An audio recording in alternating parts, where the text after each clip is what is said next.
আজি ৰঙিয়াৰ জিলা অতিৰিক্ত সত্ৰ ন্যায়াধীশ আদালতে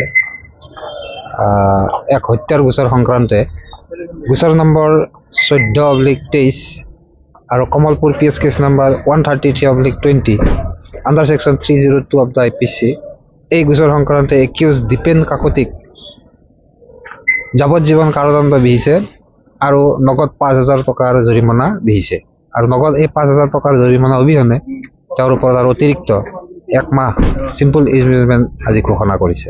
কিহৰ অভিযোগ? অভিযোগটো আছিল যে যোৱা 2020 চনত আছামীয়ে নিজৰ ঘৰতে তেওঁৰ মাক আৰু দেউতাকক বাঁহৰ লাঠিৰে মূৰত আঘাত কৰি পেলাই হত্যা কৰা হৈছিলে আৰু এই হত্যা গোচৰ সংক্ৰান্তে তেওঁৰ ওপৰত মহামান্য অতিৰিক্ত জিলা আৰু সত্ৰ ন্যায়াধীশ আদালত ৰঙিয়াত এই গোচৰটো বিচাৰাধীন অৱস্থাত আছিলে। ইতিমধ্যে মহামান্য আদালতে সকলো সাক্ষীবাদী গ্ৰহণ কৰিছে। আজি আছিল চূড়ান্ত ৰায়দানৰ ঘোষণা আৰু ইয়াৰ আগতে সাক্ষীসমূহৰ সাক্ষীবাদী গ্ৰহণ কৰিছে, লগতে দুয়োপক্ষৰ শুনানি গ্ৰহণ কৰিছে আৰু এই শুনানিৰ অন্তত আজি চূড়ান্ত ৰায়দান ঘোষণা কৰিছে।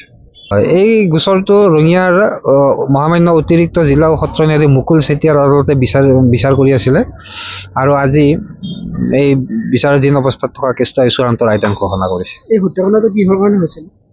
হত্যাকাণ্ডটো তেওঁলোকৰ যি মাটি বাৰী সম্পৰ্কে আছিলে, মাটি বাৰী সম্পৰ্কে এটা সংঘাত আছিলে।